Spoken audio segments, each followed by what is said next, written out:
नमस्कार, opinion post internet TV के खास प्रोग्राम खबरों की खबर में आपका स्वागत है। आज हम बात करेंगे प्रधानमंत्री नरेंद्र मोदी के सऊदी दौरे के ऊपर। पीएम मोदी ने सऊदी अरब का अपना 2 दिवसीय दौरा पूरा कर लिया है।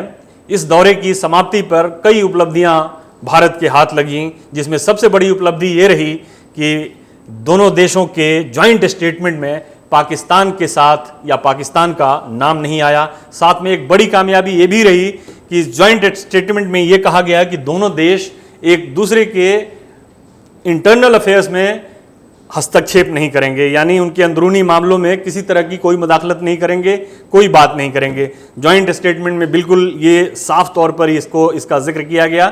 पाकिस्तान का नाम जो है फरवरी में जो सऊदी अरब के प्रिंस जो है भारत के दौरे पे थे, उसमें एक पूरा पैराग्राफ ज्वाइंट स्टेटमेंट का पाकिस्तान के ऊपर था, क्षेत्रीय संतुलन के ऊपर था, स्टेबिलिटी के ऊपर था कि पाकिस्तान के साथ बातचीत करने के ऊपर उसमें उसका जिक्र किया गया था। साथ में पुलवामा अटैक के ऊपर भी सऊदी प्रिंस ने, क्राउन प्रिंस मोहम्मद बिन सलमान की तरफ से एक स्टेटमेंट दिया गया था जिसमें उसको कंडेम किया गया था। लेकिन इस बार पाकिस्तान का नाम बिल्कुल नहीं आया।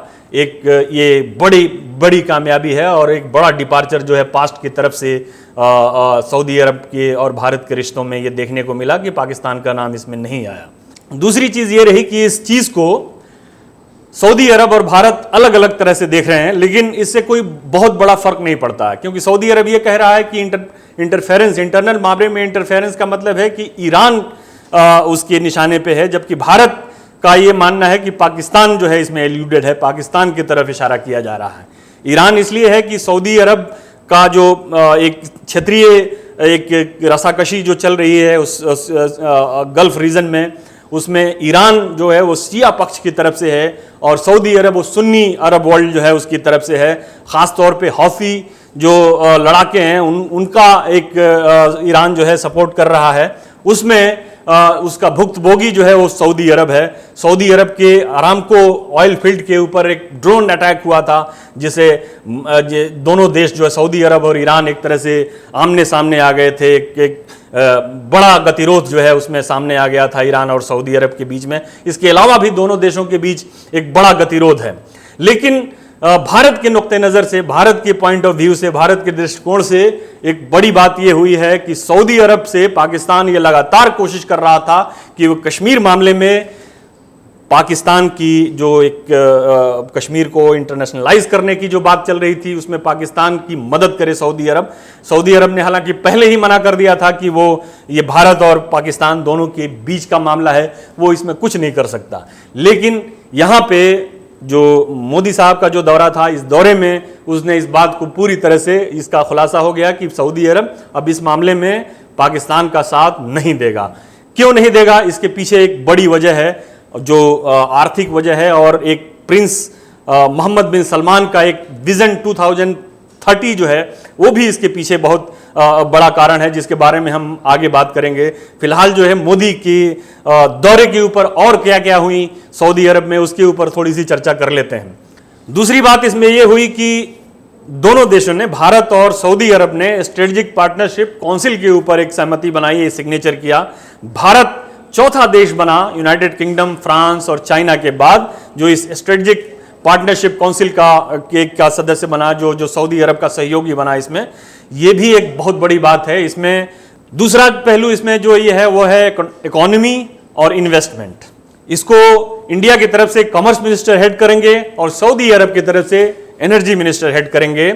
इसमें जो मीटिंग हुई प्राइम मिनिस्टर मोदी और क्राउन प्रिंस के बीच में, इसमें ये समझौता ये पहले से ही तय पा गया था, लेकिन इस दौरे के दौरान इस समझौते के ऊपर हस्ताक्षर हुआ कि इसमें जो है भारत पहली बार सऊदी अरब के एक सामरिक सहयोगी के रूप में सामने आया है।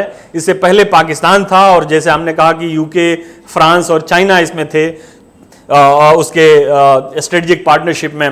भारत को एक ये मुकाम मिला है। इसका मतलब है कि पाकिस्तान जो है कहीं ना कहीं बुरी तरह से साइडलाइन हुआ है सऊदी अरब के अफेयर्स में। तो स्ट्रेटेजिक पार्टनरशिप के तहत जो चीज़ें जो होनी हैं उसमें बहुत सारे और भी सब एग्रीमेंट्स जो हैं वो शामिल हैं, जैसे डिफेंस इंडस्ट्रीज़ है, सिक्योरिटी है, साइबर सिक्योरिटीज़ हैं, एयर सर्विसेज का वो है, रिन्यूएबल एनर्जी का मामला है, मेडिसिन प्रोडक्ट्स हैं, मेडिसिनल प्रोडक्ट्स हैं, उसका रेगुलेशंस हैं, प्रिवेंशन ऑफ नार्कोटिक ट्रैफिक है, जो ड्रग्स वगैरह और मादक द्रव्यों का जो व्यापार होता है, उसमें ये दोनों देशों के बीच में सहमति हुई है।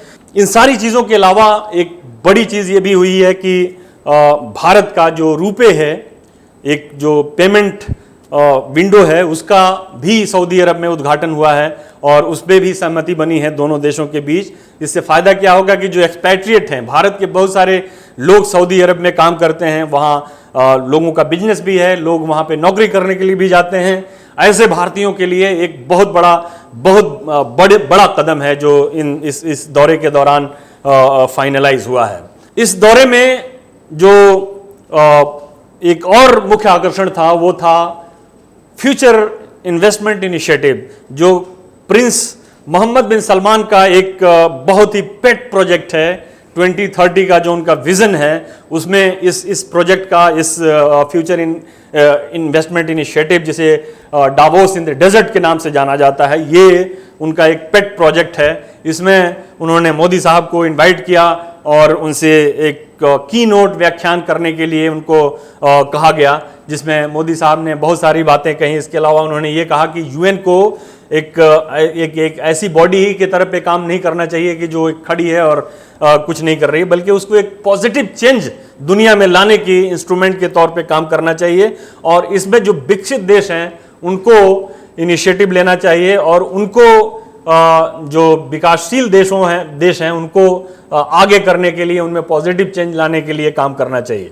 इसके अलावा प्रधानमंत्री नरेंद्र मोदी ने सऊदी किंग सलमान बिन अब्दुल अजीज अल सऊद की तारीफ की और उनको धन्यवाद कहा कि अरामको के ऊपर अटैक के बावजूद ड्रोन हमला हुआ था, एक बड़ा ड्रोन हमला हुआ था जिसमें काफ़ी नुकसान हुआ था सऊदी अरब का। और जैसा कि हमने बताया कि ईरान और सऊदी अरब एक तरह से आमने सामने आ गए थे और एकदम मतलब eyeball to eyeball type का माहौल हो गया था। लेकिन इसके बावजूद भी सऊदी अरब ने भारत के हिस्से की पेट्रोलियम की सप्लाई को जारी रखा, उसमें किसी तरह का व्यवधान नहीं आया। इसके लिए उन्होंने धन्यवाद कहा और किंग सलमान ने भी पीएम मोदी को इलेक्शन पे जीत के लिए उनको बधाई दी, उनका धन्यवाद कहा। लेकिन हम एक यहां से फिर मुड़ के आते हैं, अपनी पहली जहां से शुरुआत की थी वहां तक आते हैं। जैसा कि हमने शुरू किया था कि दोनों देशों के बीच में मोदी का जो दौरा था, उस दौरे की समाप्ति पे जो ज्वाइंट स्टेटमेंट इशू किया गया, उसमें यह कहा गया कि दोनों देश किसी भी दूसरे देश के अंदरूनी मामले में हस्तक्षेप करने के कायल नहीं हैं और हस्तक्षेप नहीं करेंगे। जाहिर है कि यह पाकिस्तान के लिए एक बहुत बड़ा सेटबैक है। सेटबैक इसलिए है कि पाकिस्तान बहुत कोशिश कर रहा था कि सऊदी अरब और मुस्लिम ब्लॉक जो है वो किसी तरह से कश्मीर मामले की इंटरनेशनलाइजेशन के उसके प्रयास में उसका साथ दे।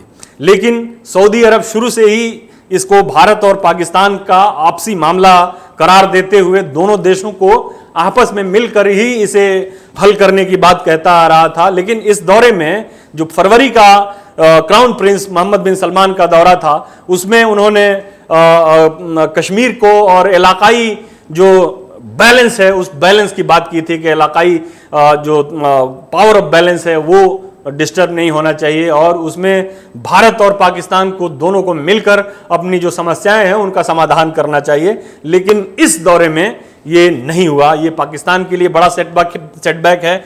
इसकी वजह यह है कि सऊदी अरब के क्राउन प्रिंस मोहम्मद बिन सलमान जो अपना एक विजन है उनका 2030 का, सऊदी इकोनॉमी को डाइवर्सिफाई करने का, एक पेट्रोलियम बेस्ड इकोनॉमी से एक डाइवर्स इकोनॉमी बनाने का, उसमें उन्हें हर तरह का साथ चाहिए, भारत का भी साथ चाहिए। भारत एक बड़ा बाजार है, एक बड़ा मार्केट है जो सऊदी अरब को हर तरह से मदद कर सकता है। और पाकिस्तान की हालत यह है कि वो $18 बिलियन का उसका डेफिसिट है, करंट अकाउंट डेफिसिट। पाकिस्तान किसी भी तरह से सऊदी अरब की वो मदद नहीं कर सकता है जो भारत कर सकता है। भारत के साथ यही नहीं है कि सिर्फ बिजनेस को लेकर आगे बढ़ा जा रहा है, बल्कि स्ट्रेटेजिक लेवल पे भी भारत के साथ आगे बढ़ा जा रहा है। सऊदी अरब जो है ज्वाइंट नेवल एक्सरसाइज करने वाला है 2020 के अंदर, कि जो पहली बार हो रहा है। खासतौर पे ईरान के साथ जो रिश्ते हैं, जो तनाव है गल्फ रीजन में, इसके बावजूद भी भारत सऊदी अरब के साथ ये नेवल एक्सरसाइज करने के लिए तैयार है, ये एक बहुत बड़ी बात है। और पाकिस्तान के लिए खास तौर पे एक सेटबैक इसलिए भी है कि पहले सऊदी अरब की रक्षा के लिए और सऊदी अरब को जब भी जरूरत पड़ी पाकिस्तान ने अपनी फौजें भी वहां भेजी, अपने सैनिकों को वहां भेजा। खासतौर पे जो कू अटेम्प्ट हुआ था इस रॉयल फैमिली के खिलाफ, उसमें पाकिस्तान ने अपने फौज भेजे थे। लेकिन अभी माहौल बिल्कुल चेंज हो गया है। इंटरनेशनल लेवल पे पाकिस्तान जो है बिल्कुल अलग थलग दिख रहा है। सऊदी अरब भी किसी भी तरह से भारत से अलग होना नहीं चाहता है और वो देख रहा है कि अगर 2030 में उसको उसके विजन को अगर पाना है तो उसमें भारत उसका एक बड़ा सहायक हो सकता है। पाकिस्तान भी इस प्लेनरी सेशन, जो फ्यूचर इन्वेस्टमेंट इनिशिएटिव का जो प्लेनरी सेशन था, उसके साइड लाइन पे वहाँ पे सऊदी अरब गया था, इमरान खान गए थे। और इमरान खान जो गए थे तो इसलिए नहीं गए थे कि उन्हें किसी तरह का कोई अपना एक विजन पेश करना था, बल्कि इसलिए गए थे कि जो सऊदी अरब ने $6 बिलियन का जो बेल आउट पैकेज का जो अनाउंस किया था, उस बेल आउट पैकेज को फाइनलाइज करने के लिए गए थे। इसके ऊपर काफ़ी संशय था। सऊदी अरब की तरफ से बहुत एक कंजर्वेटिव इस पे इसका अप्रोच था, जिसे इस इमरान खान के दौरे के बाद इसको एक तरह से फाइनलाइज किया गया, खासतौर पे पाकिस्तानी मीडिया के हिसाब से, कि $3 बिलियन जो है वो जो उनका करंट अकाउंट डेफिसिट है उसके थ्रू जो है वो जाएगा, और $3 बिलियन जो है वो डिफर्ड पेमेंट के रूप में उसको दिया जाएगा, जो 1 साल का डिफर्ड पेमेंट होगा। जो पेट्रोलियम पाकिस्तान आयात करता है सऊदी अरब से, वो $3 बिलियन का उसका हिसाब किताब रहेगा। तो 1 साल का ये पैकेज है कि 1 साल में ये सऊदी अरब $3 बिलियन पाकिस्तान को देगा और उसके बाद उसको रिव्यू करेगा आगे। तो इसको पाकिस्तानी मीडिया के हिसाब से सऊदी अरब ने इस इमरान खान के जो हालिया दौरा था अभी उसमें उसको फाइनलाइज कर दिया है। लेकिन उसी दौरे के पहले इमरान खान ईरान भी गए थे। ईरान में उन्होंने जो तनाव जो चल रहा है गल्फ रीजन में, उसमें सालिसी, उसमें मध्यस्थता करने की कोशिश की थी, उसमें भी उनको नाकामी हाथ लगी। हाथ इसलिए लगी कि सऊदी अरब ने ये कह दिया कि उसने किसी से नहीं कहा था कि वो ईरान और सऊदी अरब के बीच में मध्यस्थता करे। इमरान खान अपना सा मुंह लेकर वापस चले आए। इसमें उनको कोई कामयाबी नहीं मिली और सऊदी अरब और ईरान में जो गतिरोध है वो अभी भी बरकरार है। मोदी का ये दौरा इसलिए भी कामयाब था क्योंकि सऊदी अरब भारत के साथ अपने रिश्तों को पाकिस्तान के साथ ही नत्थी करके देखता था। खासतौर पे जो जिस तरह से वेस्टर्न कंट्रीज, जो पश्चिमी देश हैं, वो भारत और पाकिस्तान के रिश्तों को एक साथ नत्थी करके रखते थे। लेकिन हालिया दिनों में जो बदलाव जो देखने को मिले हैं पूरी दुनिया के अंदर, खासतौर पे जो वार ऑन टेररिज्म के खिलाफ जो है ये सामने आया है, उसके बाद पाकिस्तान और भारत से सबने अपने अपने रिश्तों को अलग कर लिया है और सब इसको अलग अलग देख रहे हैं। तो ऐसे में सऊदी अरब भी अपनी नीतियों को रिजिक किया है, उसको अलग किया है भारत को। और इस दौरे में जो इससे पहले वाला जो दौरा था क्राउन प्रिंस का, उसमें पाकिस्तान के नाम एक पूरा पैराग्राफ था कि भारत और पाकिस्तान के रिश्तों के नाम एक पूरा पैराग्राफ था। इसमें कोई जिक्र नहीं हुआ और ये कहा गया कि दोनों देश, भारत और सऊदी अरब, किसी दूसरे के इंटरनल मैटर में हस्तक्षेप नहीं करेंगे। ये एक जाहिर है कि बड़ी कामयाबी है और ये एक बड़ी कूटनीतिक कामयाबी है भारत की और मोदी सरकार की। अभी के लिए इतना ही। नमस्कार। अगर आपको हमारा वीडियो पसंद आया हो तो इसे लाइक करें, हमारे चैनल को सब्सक्राइब करें और हाँ, बेल आइकन दबाना ना भूलें ताकि आप तक हमारे वीडियो की नोटिफिकेशन पहुंचती रहे। आप अपना सुझाव हमें कमेंट बॉक्स में दे सकते हैं। हमारे साथ जुड़ने के लिए शुक्रिया।